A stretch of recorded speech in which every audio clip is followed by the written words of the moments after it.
আজ ফের আদালতে তোলা হচ্ছে পানিহাটির বিধায়ক নির্মল ঘোষকে। সরকার বদলেছে তাই বিরোধীদের প্রতি এমন আচরণ। সাফ জবাব নির্মল ঘোষের। সরকার বদলেছে তাই বিরোধীদের সাথে নতুন সরকারের এমন আচরণ। আজ আদালতে যাবার জন্য মেডিকেল করে ফেরার পথে আক্ষেপের কথা জানালেন পানিহাটির প্রাক্তন বিধায়ক নির্মল ঘোষ। তিলোত্তমা কাণ্ডে অভিযুক্ত এবং 2021 সালে ভোট পরবর্তী হিংসায় অভিযুক্ত নির্মল ঘোষকে আজ আবারও আদালতে পাঠানো হচ্ছে। এটার একটাই কথা, সরকার বদলেছে, নতুন সরকারের বিরোধীদের প্রতি তার ব্যবহার, বিরোধীদের অত্যাচার করা, এই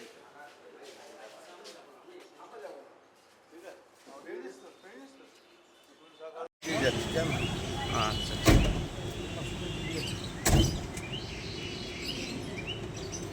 কিছু বলবেন?